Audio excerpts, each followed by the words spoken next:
Hello, everyone, and welcome to Molehill Mountain, episode 15. Andrew here, along with Zachary Knight. Hello, Zachary. Hello, Andrew. How are you doing? Getting better. My voice is at least on the way back. Yeah. Wow, 13U Cube. That is a very old reference. Very, very nicely done. No, Dan, our Irish friend Dan, does not live upstairs anymore. In fact, Dan moved out long time ago, and I've since moved from that unit. So, Yeah. Zachary, do you have the stream unmuted anywhere on your end? No, I do not. Okay, because I'm hearing a slight echo, but that's all right. Yeah. Well, I get that echo sometimes myself, so Yeah. it's just a Google Plus thing, I think. Yeah. Which apparently is moving over to YouTube streaming. So I did a YouTube streaming experiment a week or so ago with that Ghostbusters live review party that I did. And it was a complete and utter failure. So I'm a little horrified that I'm going to have to figure it out in the next week or two. Yeah. Because Hangouts on the Air is moving over there. Because it was weird. YouTube streaming, as in just start streaming now, that works, but the schedule event thing didn't. And I'm sure it's something I did wrong, but I'm still not sure what it was. Oh well. Yeah. But yeah, feeling better. I was kind of under the. You could tell from my voice last week that I was under the weather. Yeah, you were pretty out of it last week. Yeah, I was talking all like this and stuff. So, yeah, feeling a little bit better. Not 100% yet, but I only started like exercising again in the last 2 days, and I went to the gym for the first time this morning in a week, and did okay. As I got a couple dizzy spells and a few times where I'm like, not feeling it here. But I did learn a new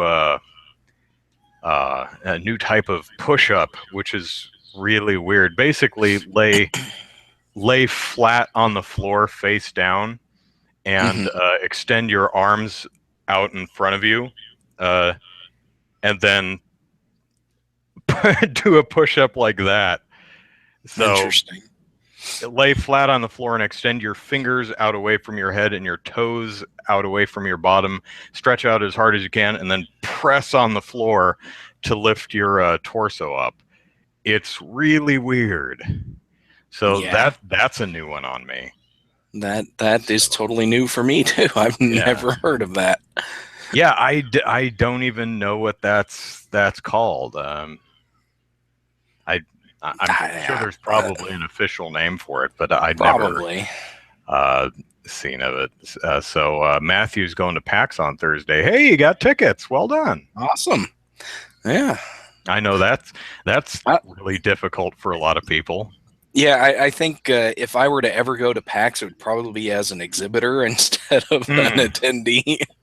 Yeah, because it's just like I don't have the will or patience to try to buy consumer tickets and yeah, I don't have that.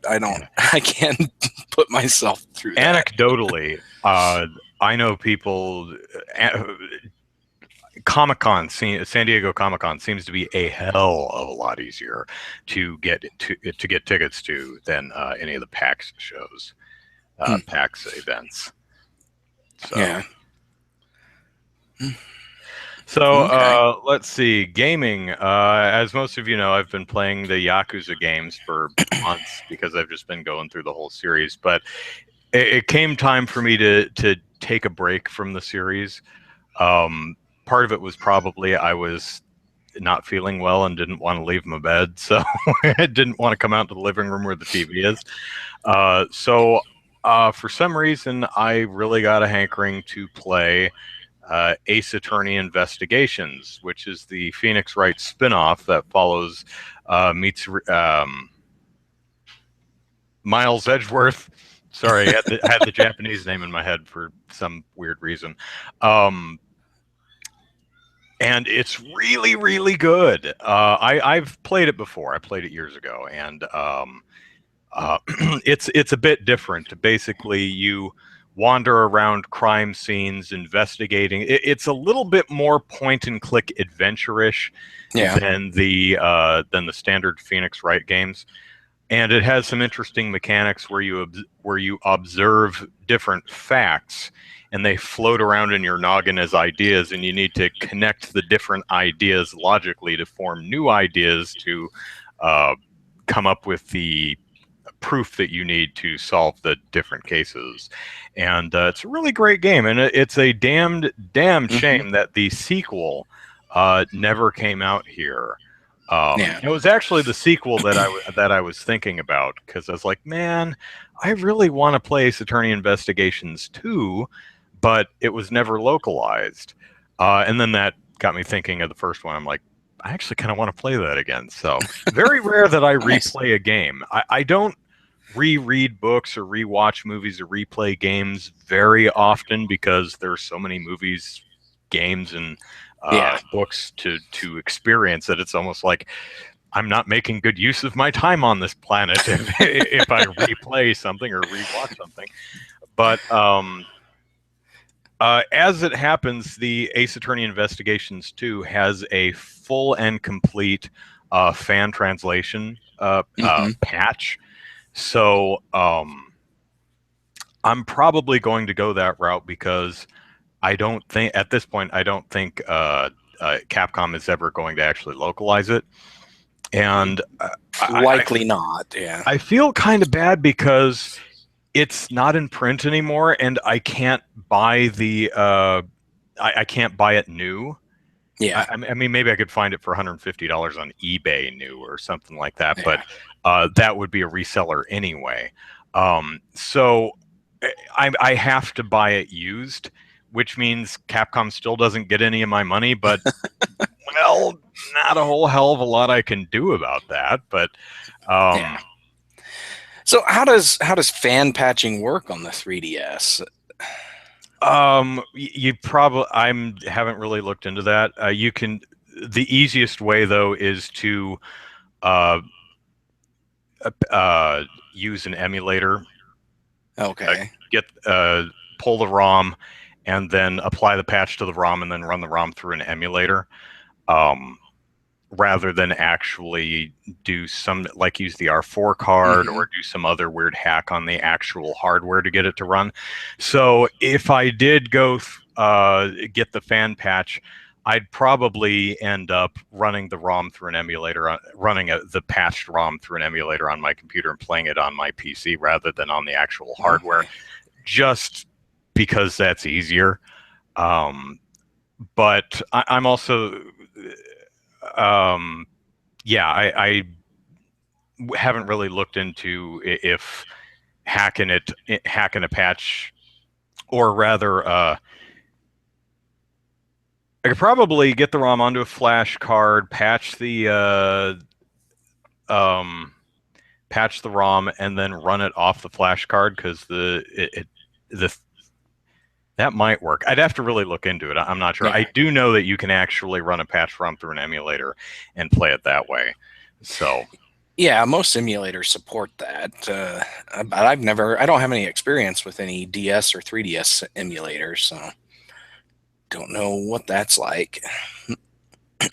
yeah, I actually pulled a. Oh my god, it's so hot in here. I actually pulled an emulator called. It is called Dsmoo Me. I I think it's supposed to be DSMU later, but Dsmoo Me, just to see if I could get it working on my computer, and I can. So all I really have to do is just once I'm done with this, is source the Ace Attorney 2 game, which unfortunately there's plenty copies that I can find used from resellers on like Amazon Yeah. and stuff, and it's not too horribly expensive. Probably going to be a little bit. I just came back from vacation a month ago, so need to be real careful about my expenditures right now. So I'm probably not going to be buying it in the near future, but that's okay. I've got the first one to tide me over until I get around to picking up the second one. But yeah, it's just a damn shame that all of the Ace Attorney games have come over except the sequel to the spinoff, and that's a shame. I thought maybe with the they keep bringing the other titles over, and the anime just is getting localized. So I'm like, maybe they'll reach into the back catalog. But from what I've read, from folks from Capcom, they're like, we wanted to do it, but we didn't have time at the time when the iron was hot and to strike. I'm messing the metaphor there, but there was a perfect storm of things that got in the way. They just didn't have the manpower or time to actually localize the project. And I'm always kind of like, why don't you just, I don't know, slip the kids who did the fan translation of Fiverr and use that. Use that, yeah.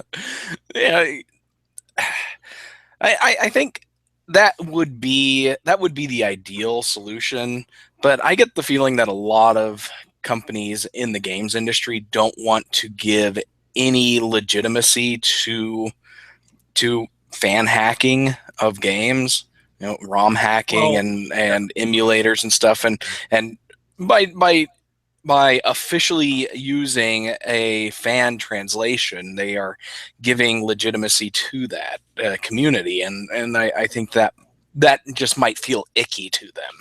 So I don't know if I were running a video game company, especially a AAA video game company, I would totally use the fan community to do my work for me. Yeah, well, because it's like what, you're gonna remake Metroid Return of Samus? Okay, that saves me a lot of money. It's all done, yeah. You're going to make it, and then I'm going to sell it and take most of the money? This sounds really good to me. Yeah. Well, and but speaking of translations, the indie community does a pretty good job of facilitating fan translations of games. Level Up Labs, the company that made Defender's Quest, they actually built in where you could import your own translations. So if the game doesn't come with a translation for your home language, you could do a quick Google search for a fan translation in your language, and just upload that into the game. I always wondered what if that was feasible, if game developers could program hooks into their games that would allow fan translations to be uploaded. Kind of like how some YouTubers will source subtitle scripts in other languages from other people to upload onto their YouTube videos, so that their YouTube videos can have a Portuguese subtitle track.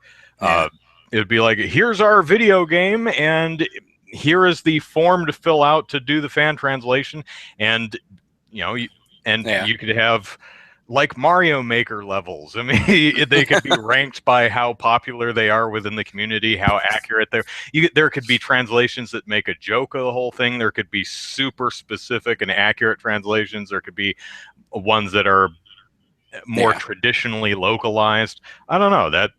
Yeah, well, see, the way Level Up Labs does it is they just their language file is just a big XML file. Mm-hmm. And so when you want to do a translation, you just take the original language file and then change all the text, and then you change the language indicator, and then you can just upload it up again and as a new language. And now, granted, you need to put fonts for other languages in there.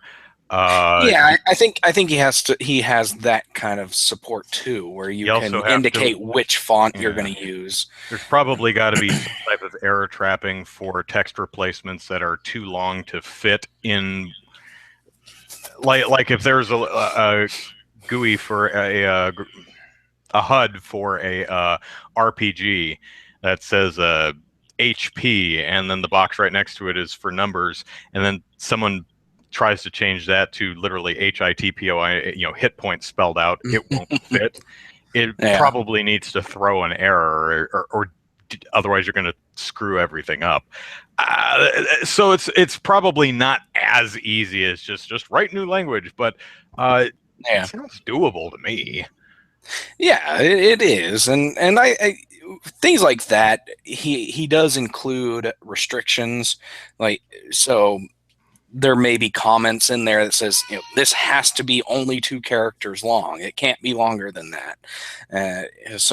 But things like HP, MP, that kind of stuff is pretty universal as far as I'm aware. Yeah, that was a really bad example. Yeah, but I understand what you're getting at, though. So, like, take like intelligent or character names and traits, that kind of stuff. Yeah, but like if you've ever seen any of the Mega Man Battle Network series, oh golly, the abbreviations, the way they abbreviate the names of characters and items and battle chips in those games they're so condensed, because you can have 2 or 3 characters in Japanese fit in this space and it's fine, and they have a battle chip that it's like, all right, you've got 6 English characters.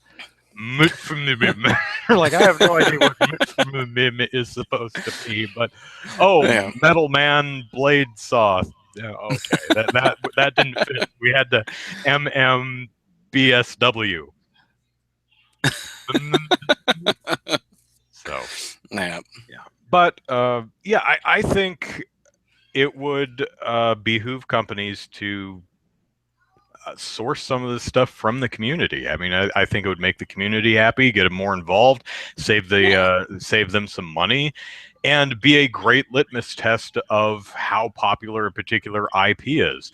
I mean, if they don't, for instance, if Capcom saw that 100,000 people downloaded the fan translation to Ace Attorney Investigations 2, they say, whoa, there's an audience for this.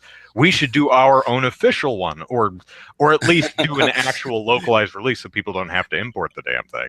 Yeah, well, and then they'll release it and sell like 2,000 copies because all those 100,000 people already imported it and patched the language track in. So let me go through the chat here. Andrew, did I misunderstand you last week, or have you never beaten Link to the Past? Yeah, I've never beaten the first dungeon because I got annoyed with it and stopped. I will go back to it at some point, though.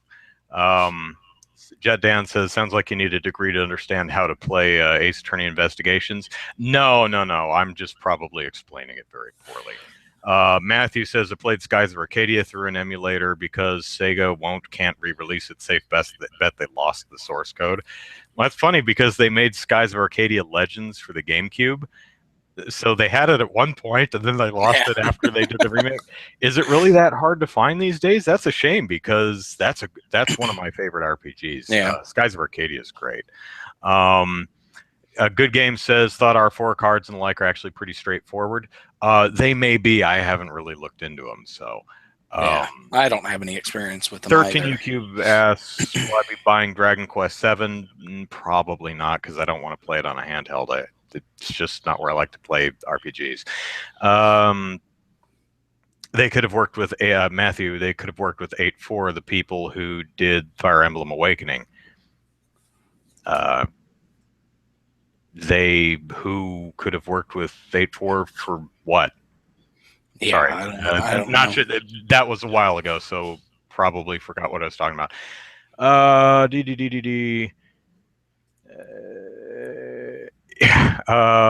Good Game. My main concern as a company leasing a fan translation would be the quality control. Would the resources needed to validate fixed fan translations be similar to the cost of just doing it yourself? Probably not. Editing costs are a lot cheaper than the actual translation itself. So they can hire an editor for a couple of $1,000s to run through the translation and make sure it's accurate. So, but they could also just make very clear that this is a fan translation and we are not responsible for typos or any naughty language or whatever. Use at your own risk. Yeah, But, there's you know, it that. depends on what they want to do. I mean, it Yeah. depends on how officially they are supporting fan translation. 8.4 is a localization company, I know, but I don't know who you say they could have worked with 8.4. I don't know who they is, I'm and assuming he's I don't talking know about what game you're Capcom. talking So about. Oh, Capcom could have worked with 8.4 for localizing Ace Attorney Ace, Investigations 2. Sure, it could have, anybody, yeah, or it could have worked with really anybody. I mean, yeah, yeah. yeah. So, anyway, so Zachary, what have you been playing this week?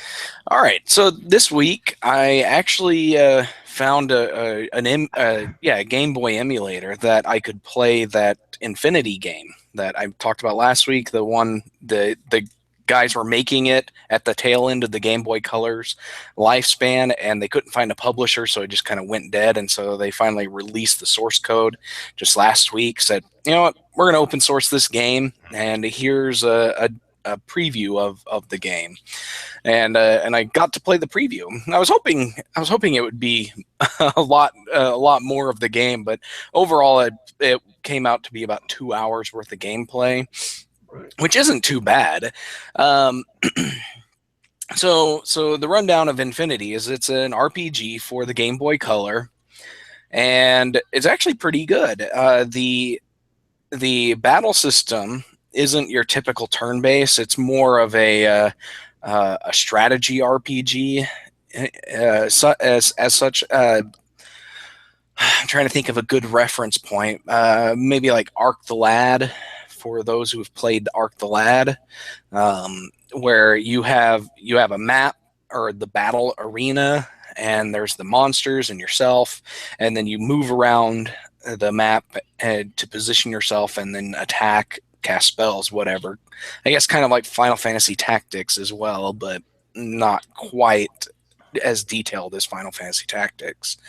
The battle system is a lot of fun. The build they had, I'm assuming they're bugs in it, because there are some times when you can't attack an adjacent monster or move into an adjacent space, and it doesn't give you a reason why. I think it's mostly like anything down and to the left. That's where I that's where I ran into most of the issues. Was if I wanted to move down to the left, I usually couldn't, and if I wanted to attack something down to the left, I usually couldn't. So there's most likely a bug in the game that prevented me from doing that, because the indicators showed that I could move or attack that direction, but it just wouldn't let me do it. So I'd have to move down and waste a turn so that I can attack up and to the right or up and to the left. But so that's how the battles play out. You move around, you attack, you can cast spells from anywhere on the map at any of the monsters, and the game has or the download that they have has 3 dungeons with 3 bosses and 3 towns that you can visit and 1 castle, and all in all, it's a really fun game. I would have loved to have seen this thing completed. They have some screenshots on their website that show events and characters from later on in the game. So I was just sad that I couldn't get those didn't get to those spots, but I liked it. It would be really nice if these guys decided that they wanted to um, just update it and finish it in a newer language, something like Hakes Flixel, and just as a suggestion. But yeah, I liked it. I thought it was great, and I want to see more of it. Um, but other than that, I had a friend on Facebook. Well, earlier this week, the Humble Bundle came out with the Capcom PlayStation Bundle. And I looked at all those games. I was like, man, there's some good games in there. They've got the Devil May Cry HD remakes and Resident Evil 0 remastered and Resident Evil HD, and Super Street Fighter 2 Turbo HD remix. And I was just like, man, I really want these games.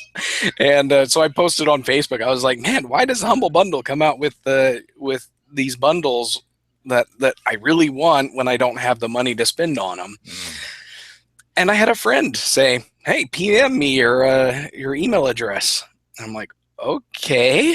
I'm like, here's my email address if you really want to. And so he bought me the full bundle, and it was really cool. I was just like, man, this is awesome. This is the first time anybody's ever bought me something this extensive. Yeah. And so I played a little bit of it yesterday. I played Street Fighter 2 with my son, and he had a lot of fun. Wait, isn't it the puzzle game that's in the bundle? No, there's the Street Fighter 2 Turbo HD remake, and then there's the Street Fighter 2 Puzzle Fighter. Oh, so they're both in there, yeah. And so we played Street Fighter for a while last night, and he had a lot of fun. He was going around flitting from character to character, trying to find one that he could actually beat me with. And then he finally settled on Chun-Li because he kicked my butt with that. I'm not. Kicks ass. Yeah, she is a great character. Because I like the characters that are very mobile and quick. So yeah, Chun-Li's a good character for me. Yeah. See, my favorite character is E Honda. I like playing E Honda. I like his 100 hand slap, which is essentially the same thing as Chun-Li's lightning kick, but yeah, so he once he figured out Chun-Li, once he got over his apprehension to playing girl characters, and he played Chun-Li, and he kicked my butt for like 5 matches in a row, and until I finally found a character that I could actually beat him up, which turned out to be Dhalsim. I was just like hitting him from across the screen because Dhalsim has the stretchy limbs. Yeah. So, but yeah, I got to get a little bit better at doing the combos and things. It took me forever to remember how to do Ryu's Hadoken, and I still didn't figure out. I still didn't figure out Dhalsim's yoga breath. Isn't it like or yoga flame? Quarter circle forward and then punch? Yeah, exactly. I was because I was thinking it was. I don't remember that. I was thinking it was. Tap back twice and then tap forward and punch, but that wasn't it. And I'm like, that.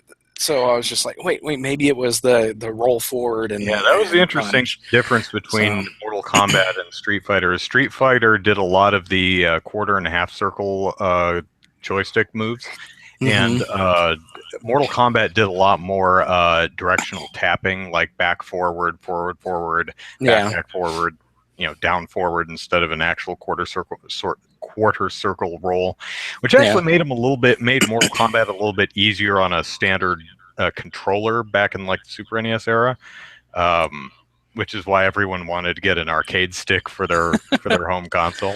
Yeah.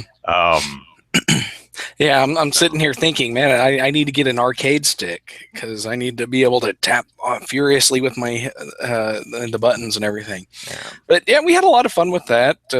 I got to play a little bit of Okami. The opening sequence was just so long. It's like 20 minutes. Yeah, it was gorgeous and it's cool. It was a fun story, gorgeous renderings and everything. But it was just like, I want to play the game. I just sat there, and then finally I got into the game and I played like 5 minutes before I had to go to bed. And I'm like, yeah, but I really do not like the narration voices because they aren't actual narration. It's just all that kind of stuff, and that was just driving me nuts. I was just like, if you're not going to have real voices, just let me read the text. Come on. Yeah. I don't know. I am kind of affectionate with the Banjo-Kazooie style when they actually do an actual intonation. Yeah. See that kind of stuff. I like the like the Lego games. Those Mhm. that kind of stuff is fun and fine, but it was just the constant, Yeah. and I'm just like, yeah, this is really annoying. I'm sorry. Yeah. So, hello everyone that's just showed up. Um, I actually pulled up the Amazon page for Legends. I'm sorry, Skies of Arcadia, and holy biscuits, yeah, it is expensive. About Yeah, $170 new. About cheapest I see is 70 used, and that's the GameCube version. The Dreamcast version, where was it?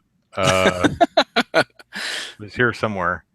There it is, yeah, $1,257. Yikes! yeah. That's brand Wow. new though. That's Yeah. unopened. But yeah, the RPGs. $192 used for the Yeah, used one. RPGs, regardless of platform, they tend to shoot up in price because RPGs tended to have low print numbers Mhm. back in the day, and so they tend to have high collector prices, and it makes me sad because I never get in. I never get the chance to buy these things when they're brand new, so that I can avoid these prices, like Xenoblade Chronicles.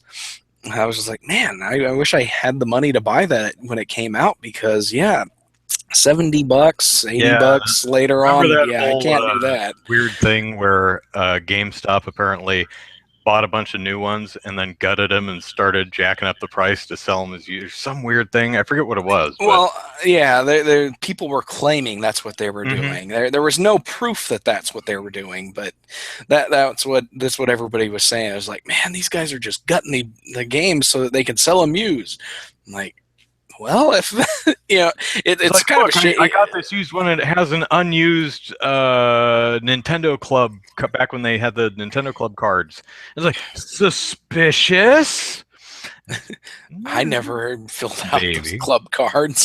That's true. Yeah, Well, I did, but yeah. Jet 13U. Dan. Oh, Oh, I go was ahead. gonna say 13 Cube asked if I ever swim in the ocean, going back to the bucket list from last week, Hmm. and yeah, I said I never did. So never. I don't. I've been to the ocean, but I've never had a chance to swim in it. So Yeah, but I think we're skipping bucket lists this week. Although Jet Dan yeah. does have an interesting question. Would we know if a game is re-released in an HD version? Do the developers patch known glitches, bugs, and things like that? Or is it just a straight port? Um, Normally, most of the time, I usually see them do more than just an HD polish. They usually do some type of gameplay it tweak it or it depends on what it is. A lot of the times, they completely rewrite things because Mhm. they're upgrading the engine. So, like the Resident Evil HD remake, that's a complete rewrite because there's no porting the GameCube code to the PS3. Um, and the same thing with Street Fighter 2 Turbo. That's an SNES game. There's no straight port from the SNES to the Mhm. PS3. So But uh, yeah, I mean, usually like a Wind Waker HD edition, they made a few tweaks, like they added the speed sail and some things like that. But it really depends on the game. A lot of yeah. times, I see that if they're going to bother doing anything with it, they usually take that opportunity to fix a few things. For example, from what I hear, the Yakuza 1 and 2 HD edition, which never came out in the US, Sega. Um, actually does fix a few things. For example, in the original Yakuza 1, there were kind of Resident Evil fixed camera angles, and when you ran to the next street, it had to load the next street. They got rid of that and made it one continuous area in the HD edition, much like it appears in the rest of the games. So really just depends on the game. So Jet Dan, that's actually an interesting question. What was the first game we raged at, and what was the last? Oh, I can't remember the first games I raged hmm. at because that's so long ago. I tended to rage at games when I was a kid a lot because they were super frustrating. But most recently, I was trying to play Mega Man 8 on from this bundle, and man, I couldn't even get to the halfway point in any of the levels I tried because these games are brutal. I suck so hard at these classic Mega Man games. Man, I would have to think about that one. Let me check on something real quick. Yeah, I try not to rage at games these days because I have kids and they emulate things like that. And so it's like I will growl in frustration, but I won't like yell at the game or throw my controller, that kind of stuff. Because I'm trying to teach my kids not to do that. Well, I live alone, so I can cut loose with a string of expletives, no problem. I'm trying to think of the last thing that really pissed me off in a video game. Usually it's my own crummy performance. Usually it's me sucking that I get mad at. But a lot of times I have a phrase that I end up, it's usually while playing the Lego games. And it's, did anyone actually play this? When I come across weird bugs or just obnoxious design decisions that I am absolutely convinced no one played the game, because if someone had actually played the game before it shipped, they would have said, whoa, we don't want that in the game.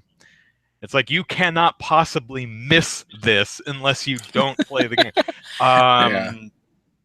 I think one that sticks out in my mind is, although it doesn't make me rage, it's more just incredulity than rage. But one of the Harry Potter Lego Harry Potter, one of them, if you remember, there's I think they're called mandrakes, which are these little screaming plant monsters that you have to plant in soil to shut them the hell up. Otherwise, you have to use earmuffs, because they'll, in the game, they're kind of doorways. So there's these screaming little guys, and you can't get past them because of splitting headaches. So you have to find the earmuffs to walk past them. Well, there's a let me see if I remember this right. There's a mandrake that I can't remember if even if your character has earmuffs on, it still does that, or if once you plant them, I think it's once you plant the mandrake, your character still acts like this as it walks past. You can still walk past it, but your character does this every time. I'm like, there is no and it does that. It wasn't like a one-time glitch. It's every single time. I'm like, just play the game. There's no possible way you can miss this unless you don't play the game. That animation is probably keyed off of proximity to the mandrake, not to the state of, and it doesn't take into account the state of the mandrake. Well, it's only one. It's like the state of that particular mandrake doesn't set or reset, however they have it in there in that one particular area, because it works fine elsewhere, but in this one area, once you plant the mandrake, your character still acts like it can hear it, and you can still walk past it, but your character goes really, really slowly because it's doing this. And it's like, did no one actually play this game? Because that's the only way I can conceive of someone missing that. Yeah. Or maybe it was just some weird thing that, we saw it, we couldn't figure out how to fix it. I do remember when I was young, I do remember Mega Man 4, Ring Man. I lost. And I really lost my cool. Because I was like, and Ring Man's easy. I mean, if you're like, Ring Man, really? It's like, for some reason, I don't know. And I was so close to beating him, and I had like one sliver of health on him, and then I died, and then I had no more lives to try him again. I'm like, I remember just completely losing him. I was like, all right, you played enough Mega Man for today. Yeah. But speaking of Mega Man, and this is just this past week, I really got into watching Dorkly videos, and I don't know, just out of the blue, they were on my suggested videos list, and I was like, oh, that one looks interesting, and then I just kept on clicking. But I came across a couple. It's like One of them was like if video game bosses were smart, and I think I've one seen of that them one. is it's something like that. But it go Mega Man. He goes into the boss room, and it's one of those hard hat guys that kind of sit in the ground, and you can't Yeah. kill them if they're in the ground. He's like, Dr. Wily told me to just sit in this room and never pop up, and it's like, oh crap, Mega Man is like, I can't kill him. And then the other one was if video games had hard or impossible modes, and Mega Man gets into the boss room and there's spikes everywhere, and the boss is Spike Man. And he's got spikes all over him, and Mega Man's like, oh crap. But yeah, those spikes are killers. I was playing Mega Man 8, and I'm trying to which level was it? I'm trying to remember which one it was. It was a flower themed boss. Oh, it's probably Plant Man. No, it wasn't Mega Plant Man Man. It was 8? like 8. Yeah, I think it was like Because they were Bud still Man different on or that man. There is a yeah. Plant Man. Maybe that's 7. Maybe. But yeah, but it's like I'm going through this level and I get to this sequence where I drop from screen to screen, and it's going all right. And then I get to this one drop, and right below where I drop into the next screen is just a bunch of spikes. And I didn't realize this the first time I did it, and I died. And then so I'm like, okay, so I got to drop and then quickly change my trajectory so that I don't hit the spikes. And I got through it into the mid level, the mid boss, the sub boss, and then I died fighting it, and I couldn't get back there again. Yeah. But I think the original Uncharted.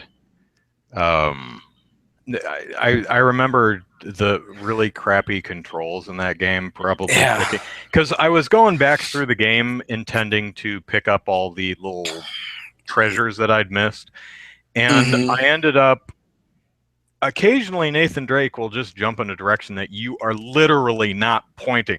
You'll be like, yep, and like, my thumb is still pointing in the direct. Why did you go that way? Look where my thumb is. It's over here. Especially when you're ledge leaping, that happens a lot. Or I'll pull up, or I'll hit the button to pull up onto a ledge, and he'll just drop straight off. And I'm like, yeah. Did I hit the wrong button? X is drop, right? Yeah, okay. Let's try that. Climb back up there. Drop. Son of a climb. All right, fine. How do you like that? I take the disc and I put it back in the case. And I put it on. I'm not playing with you anymore. Yeah, I Uncharted 2. I rage quit Uncharted for probably 3 months because I got to the sequence where I ended up. You get into this middle of ruins and you're fighting bad guys, and I kill them all, and then a new wave comes in. I'm like, okay, and I kill them all, and then I have like 3 bullets left in my one gun, and another wave of bad guys comes in, and they're coming from all directions, and there's no place for me to hide, and I'm just like, screw this, and I quit and didn't pick it up again for 3 months. And Uncharted 1, while there's a lot to admire about it, is a bad game. It's paced. It does some really nice character and story work, but it's got some severe gameplay and control and pacing issues. Yeah. And the firefights are one of them. First of all, they're not fun at all. Second, it's really, really obvious when you're going to get into a firefight. You're like, oh, look, a big square room with boxes and chest-high walls. Wonder what's going to happen as soon as I set foot inside the door. Oh, look, wave of bad guys. You beat the wave of bad guys. You're like, oh, well, thank goodness that's over. New wave of bad guys. Oh, all right. I swear to God, there are points in the games where it seems like there's 10 waves of bad. It's like, what? Enough with the... I just want to climb stuff. Why? Enough bad guys. Yeah. Oh, yeah. Uncharted 2 is genuinely quite good. Think it overstays its welcome by just a smidge, but it's still a great game. Yeah. Um, Jetdan asks if a Mega Man game was going to be made or be in development, would it be based on the classic design just to make money through nostalgia? if Capcom was smart, but it's not, so no. Look at the Yeah, design on the upcoming Mega Man cartoon. yeah. What is that? Well, and they had a lot of success with Mega Man 8 and 9. Did they ever do a 10? I Yeah. forget. They did a 10. Okay. Yeah. So they had a was lot of 9 and success 10 with that was those. on like the Wii, not the WiiWare type games. Yeah. Complete Okay. retro throwbacks. Yeah, they were complete retros based entirely on the NES games. And they did great. That was the last we ever saw of them. Yeah, It's been 6 years.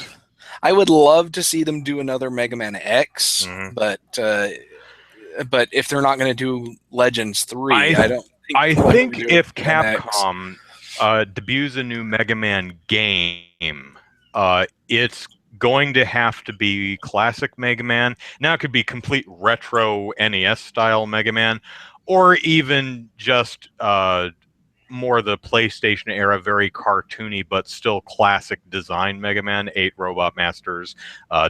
2D stages, that kind of thing, or Mega Man X. So Mega Man or Mega Man X. If they do any, they might be able to get away with stuff like Zero or any of those, but it really needs to. If it pulls the Tron Ball. Federation Force, if it well, they get away with Mega Man Legends, sure. But Yeah. if they come out and they're like, you've been asking for it, he's been gone far too long, and now he's finally back. Everybody, Mega Man, backgammon.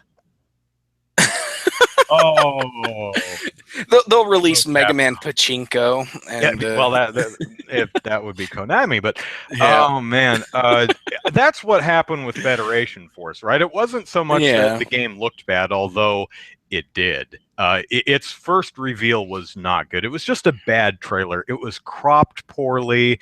It looked bad. It looked bad. yeah.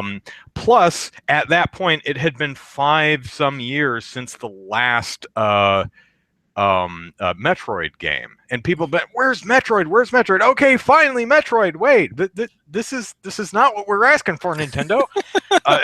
Some people have asked, it's like, well, no one threw a fit over Metroid Pinball, so why was a spin-off the Metroid Federation Force so offensive to some?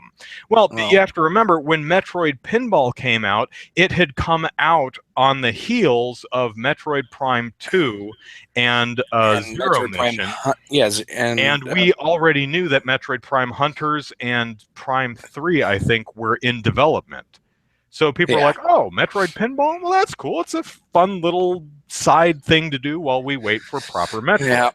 And then Nintendo didn't even acknowledge Metroid's 30th anniversary. I still say that sending a C&D at Metroid 2 Remake was how they acknowledged and celebrated Samus's birthday. But yeah, we acknowledge Samus's birthday, and to do that, we're going to kick our fans in the teeth. Yeah.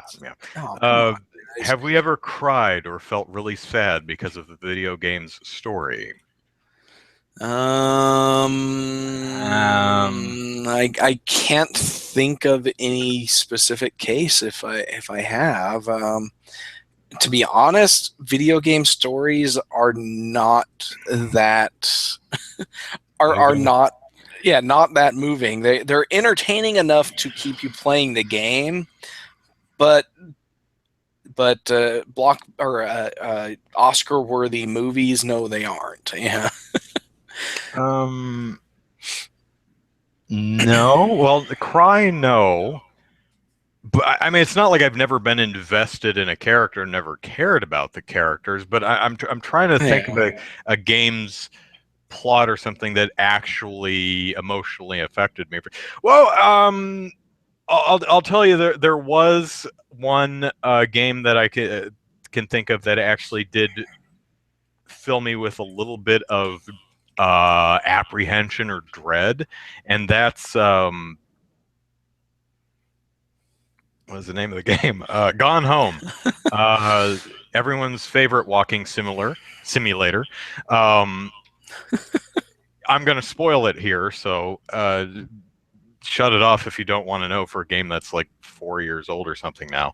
At the very end, basically, the idea of the game is you're exploring a house, trying to figure out where everybody, basically who you are, who lives here, what your relationship to them is, where they are, and what happened to them.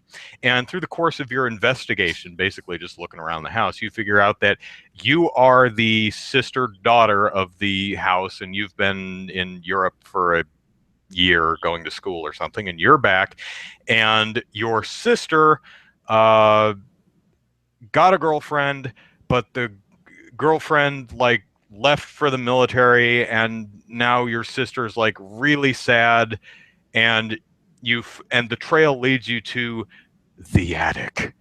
And I was like, oh shit.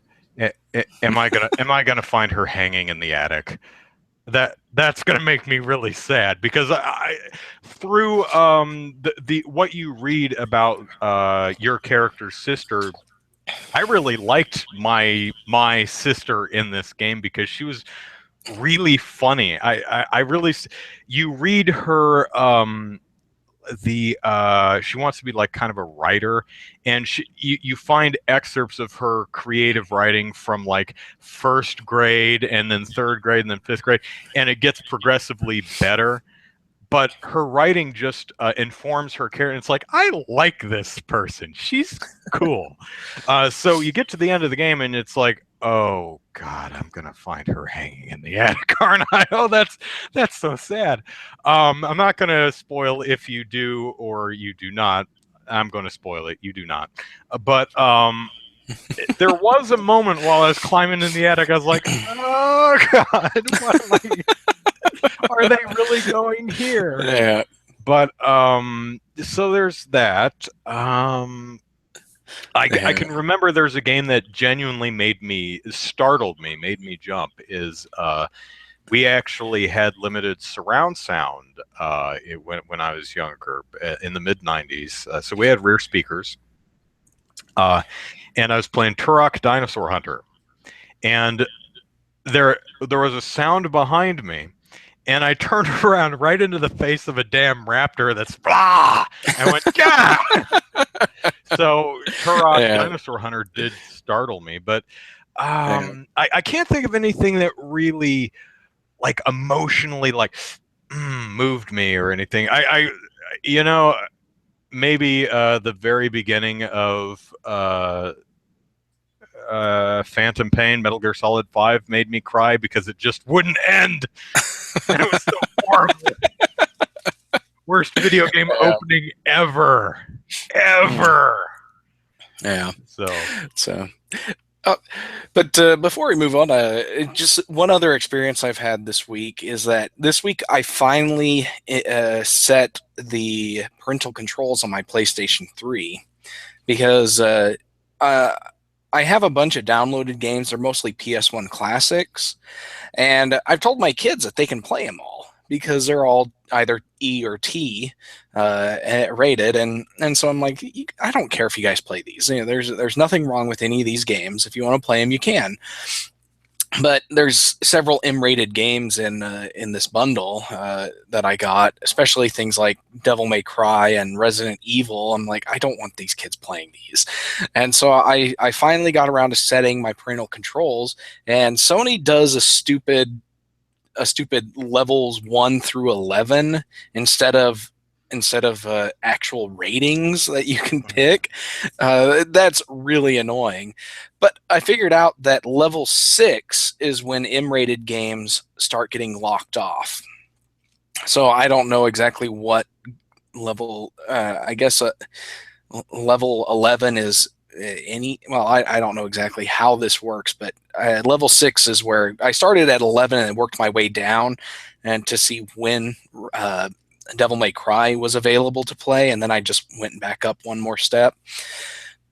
But the thing that I don't like about this parental control is that it when No, it was like, yeah. The further down you get in the list, the levels, the more games are restricted. So Yeah. like level 1, it's like only EC games can be played or something like that. But Mhm. I get to level 6 where I set it, and that's Devil May Cry is the only game that on my installed list that I can't access at that point. I haven't installed any of the other M-rated games. But the thing that bugs the crap out of me is that it replaces the game icon with a restricted icon, and it replaces the game name with a parental restrictions text. So you can't even identify what game it is. I'm looking at that. It's like, what if I have more than one game installed on here that are restricted? How am I supposed to tell the difference between the two different games? There's just no way to know which one is which until I actually click to play. And yeah, it's incredibly stupid. So hopefully I don't have that problem. But uh, yeah, A good game referring to Federation Force. Didn't they show the game first and then say that was a Metroid spin-off afterwards? Well, well, I mean, the game's name is Metroid Prime Metroid Federation Federation Force. Force. So, Yeah. but I mean, they did start the trailer first, but it starts with the Metroid music and it has the Prime aesthetic, albeit with chibi-looking characters. So people are like, "Oh my God, Metroid, Metroid! What the hell is this? Yeah. Not what I want." Um, if I really think all Nintendo had to do was introduce it with Samus is still gearing up for her next adventure, but in the meantime, let's see what the Federation she works for is up to. I think that would have had most people going, "Oh, you are actually working on Metroid. Okay, Well, we'll that play with this while we wait." That would well, have and helped, and maybe.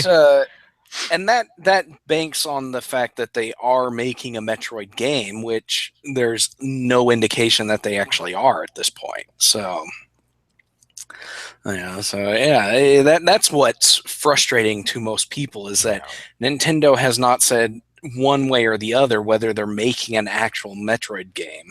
And you I think that on the 30th anniversary of Metroid, they would make at least an announcement. It's like, yeah, we are working on a Metroid game, and people have been like, awesome. But no, that's not.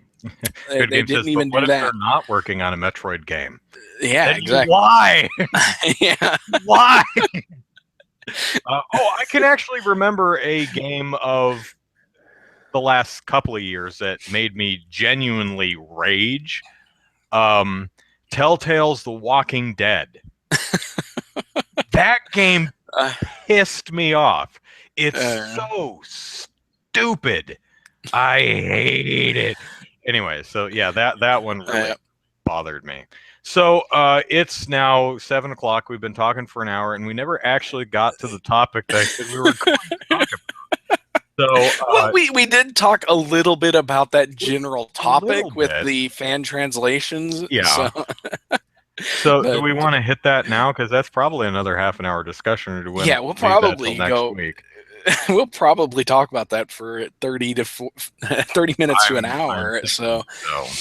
Okay, well, we'll save that for next week then. yeah, a good casual show this week. Yeah, I'll probably have to change the show title and everything.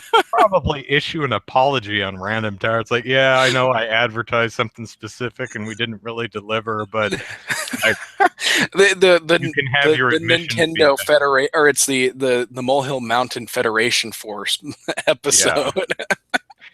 yeah, we were busy making mountains out of molehills. Says 13UQ, very nice. Um, Uh, yeah. so yeah, it's an interesting topic of fan games, but yeah, that's Yeah. something I think we want to talk about in depth. So And we all don't want to right, keep you guys too long. yeah. So let's plug our stuff and Vamoose because I'm melting away here. Oh man, it's hot. Yeah. My sister actually asked, she's like, "What's with the sheet on your couch?" It's hot, and it's just cooler on my skin.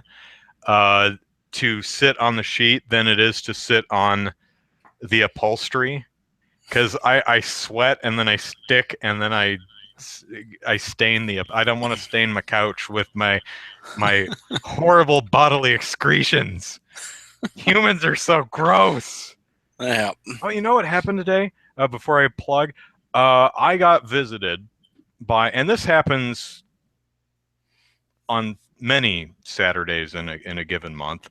A representative or two from a local church will knock on my door and ask me if I'm interested in hearing more about their church and their book and their religion and all that good stuff.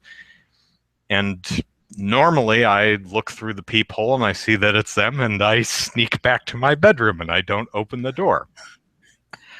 But what was interesting about today is I had 3 different groups of them today. And I'm wondering, is that like 3 completely different churches, or were they or is it like the same place and they just really weren't organized and had a bunch of groups out that all hit the same place on accident?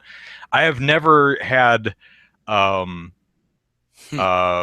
you like to buy my Bible type of stuff multiple times in a single day.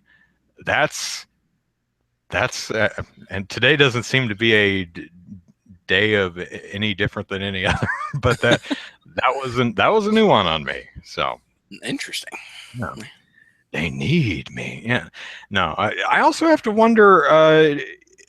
You're a church going dude, right, Zachary? Yeah. Yeah. Does your church do anything like that? Go to actual houses and talk to the people about stuff? Yeah, we have actual missionaries. They're specifically ordained to preach to the public, Mm-hmm. and yeah, they do go door to door. But we usually only have one set, so like a pair of them. Assigned to a specific geographical area. Well, the ones I get seem to be like kids. Not like 7-year-olds, but kids in their like early 20s. Well, the missionaries that we send out are they're between the ages of 18 and 26, and so they go out. But we only have one pair assigned to specific geographical areas. So you wouldn't get 3 visits from 3 different sets of missionaries in one day from our church. But something like the Jehovah's Witness, where they do community missionary work, where the members of the congregation go out and do their door-to-door thing, and I could see that being a little less organized and possibly three of them hitting the same building at the same time or same day. But I know as an experience, because I did missionary work back when I was young. In my experience and talking with other missionaries, is that if we ever see Jehovah's Witnesses in a neighborhood, we go somewhere else, because we don't want to bug people more. We don't want to be the person showing up the second time in the same day, asking you if you want to hear our religious message. It's like, we don't want to do that. So what is the efficacy of actually going door to door and spreading the word? I have to imagine there are some people that open the door and are receptive to hearing what you have to say and sign up and come visit your church, right? Because I usually don't answer the door. And that's the norm. My neighbor doesn't answer the door either, and I know she's home. And also, and it just seems like even people who would be receptive to such messages, it's like, Saturday, I'm in my underwear, I don't want to open the door. So yeah. Is there some success rate? There is. There definitely is. If there wasn't, we wouldn't be doing it. Well, that's what I figured. And it's like you said, the vast majority of people either don't answer their door and they pretend they're not home, or they will open the door and say we're not interested, and then close the door or whatever. But we do. The missionaries, they do have they do have enough success, at least talking to people, to make it worthwhile. But yeah, but again, there are a lot of people who do end up, coming to church because we randomly knocked on their door. So yeah, it's not it's pretty good. I don't know how successful the Jehovah's Witnesses are, but my experience is it was worth the effort. So. Yeah. Because it's interesting, because I'm a barber shopper, right? Yeah. And what we do is, in order to now, apples and oranges, religion and barbershop, two completely different things, Yeah. right? But just hear me out. What we do is we go to public places and we sing, and people who are interested come up to us and talk to us about it and say, "Hey, where you? Hey, come sing with us." Oh, that's cool. Oh, well, we rehearse at this place. Come, and that's how we do it. I don't think it would work if barbershoppers actually went door to door. It's like, hey, would you like to come to this? Completely different thing. It's definitely totally different. Back in the 1800s, they preachers would do soapbox preaching, where they would put a box out, stand on it, and then just talk to the crowd, and then people would accumulate around and listen. But that's not that doesn't have any success these days. I think people who do that are stigmatized as crazy people a lot. Exactly, and they do sometimes. And they have to be very animated and crazy to get anybody's attention, and so missionaries these days, it's more of a personal and one-on-one type thing, and that's where that's a lot where a lot more success happens. But yeah, they do street contacting, where as they walk by the street, they'll try to stop people, see if they're interested in stopping and talking. But yeah, because we actually do have people who will just stand on a street corner and rant and yell unintelligibly. And but I remember getting gas one night, and there was literally night. It was dark, and there was a congregation of, that may be the wrong word, but a group of literally about 20 people on a street corner with signs and stuff and a megaphone, spreading the good word. And I was pumping gas, and I was thinking, no one can read your signs because it's dark.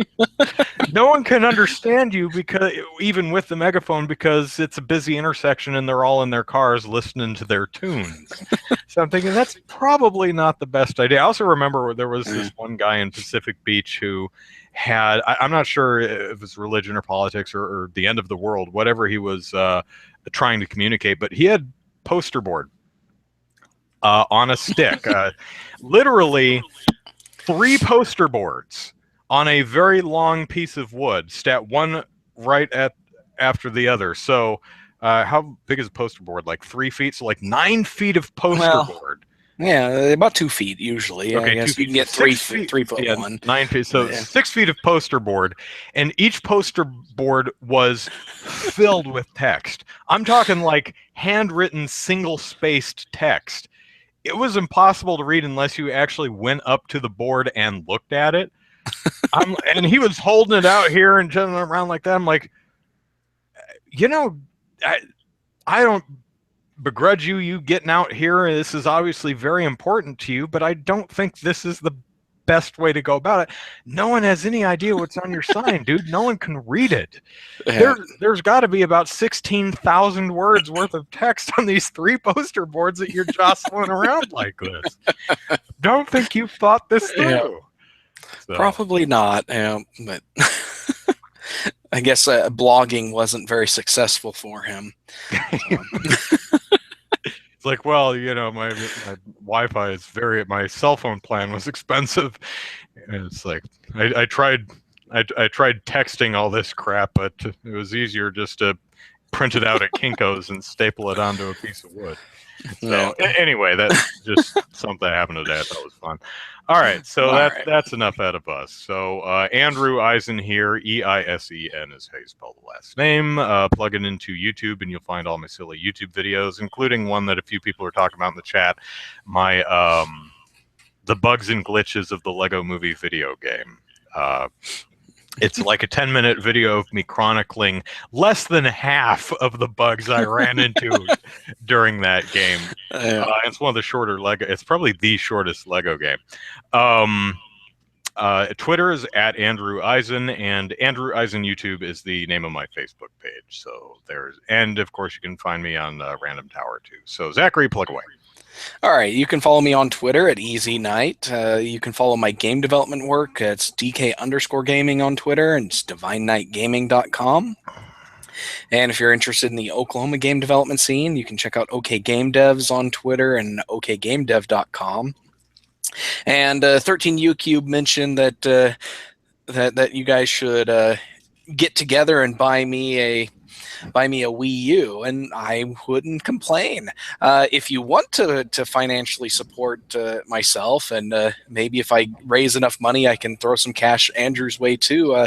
You can support me on Patreon. It's Easy Night, I believe. There's a link on the sidebar of randomtower.com. But yeah, so whatever doesn't go towards paying hosting costs and URL and domain fees and stuff, I'll buy more games and game systems if I ever get enough money. So do that.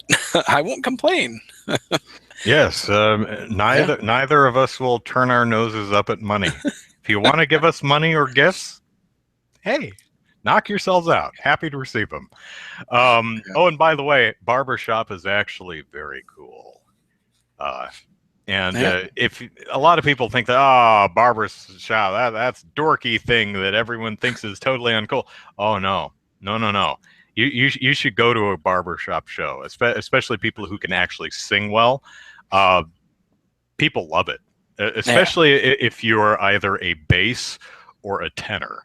For some reason, it's the extremes. It's the low extreme or the high extreme that makes people woo and throw undergarments.